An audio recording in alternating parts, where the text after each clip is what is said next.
Bonjour les amis, Captain Vintage. Alors aujourd'hui, je vais vous présenter ma toute nouvelle acquisition, une sphère à l'effigie du personnage emblématique R2-D2 de la saga Star Wars. Donc, j'ai réussi à obtenir celui-ci à un prix plus que raisonnable, à savoir 50 €. Or qu'on estime le prix de celui-ci à plus de 150 € sur internet. Bien, je vais procéder à l'unboxing de celui-ci.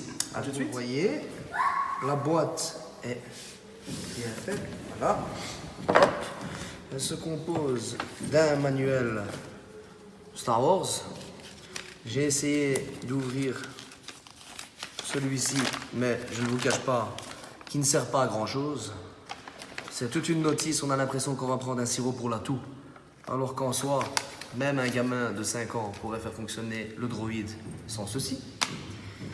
Alors, comment est disposé celui-ci? Voilà. Et voilà, notre petit droïde R2-D2. Alors, le voici de face. Ensuite, le voici de profil.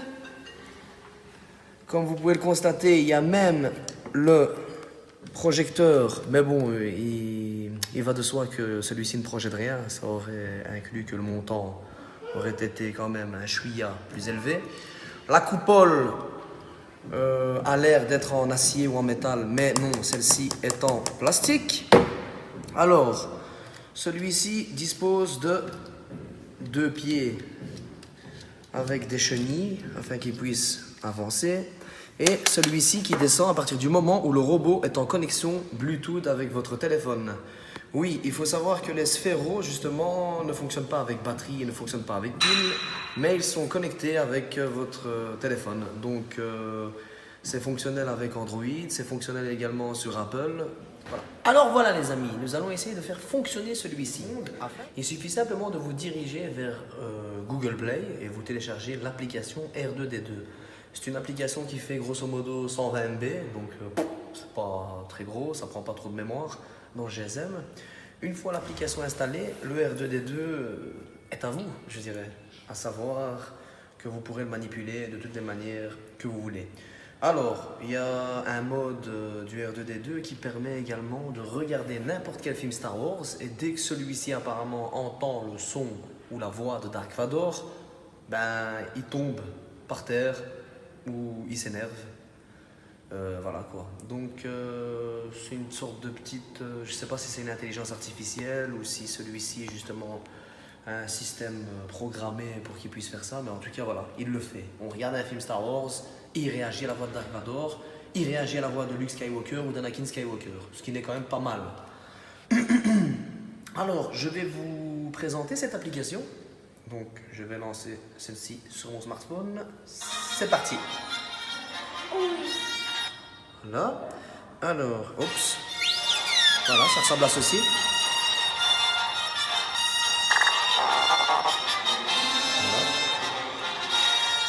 Voilà. Donc, comme vous pouvez le constater ou comme vous avez pu le voir, on voit 4 droïdes. Car il y avait le BB-8, donc le fameux droïde que l'on voyait dans l'épisode 7, qui avait été adapté justement en sphéro. Je possède celui-ci, je reviendrai vers vous avec une autre vidéo justement avec le BB-8. Le BB-8, quant à lui, est sorti en décembre 2015.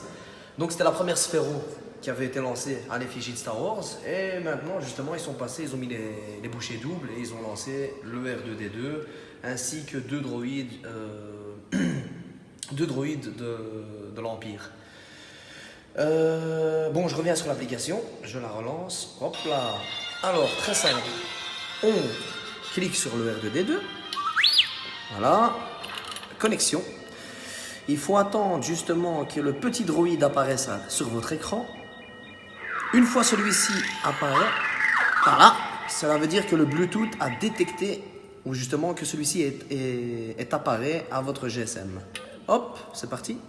Cherchez. La coupole vient de tourner. Confirmer. Et voilà. Le 3e pied vient de se mettre en place et celui-ci, justement, est prêt à en faire des siennes. Bon, ben, je pense que c'est vraiment le rêve de tous les gamins, ou je dirais de toute personne qui, justement, a connu les Star Wars ou aime la saga Star Wars. Alors, on va essayer de le faire fonctionner. Voilà.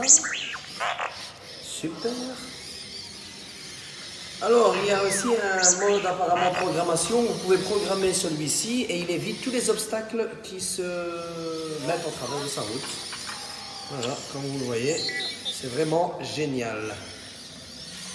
Surtout pour le prix auquel j'ai pu me le procurer. Voilà, cool. Voilà. Et votre smartphone fait office de joystick ou de manette, je dirais. Alors, on va tester le mode où celui-ci est vénère. Voilà. Voilà. Oh. Ah, il n'a pas voulu tomber, on va le relancer.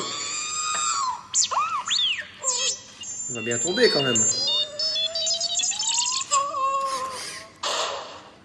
Ouais, bon, ben, je pense que la surface n'est pas assez plane ou qu'il faut le mettre par terre, mais bon, enfin, soit. Voilà, on dirige. Alors, il y a un petit mode speed. Cool. Voilà.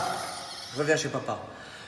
Donc, celui-ci, justement, se charge par l'arrière, comme j'ai pu vous le montrer au tout début de ma vidéo, ici, grâce à une mini USB. Le type de mini USB que l'on retrouve sur PlayStation 3 ou PlayStation 3, ou PlayStation 4, pardon.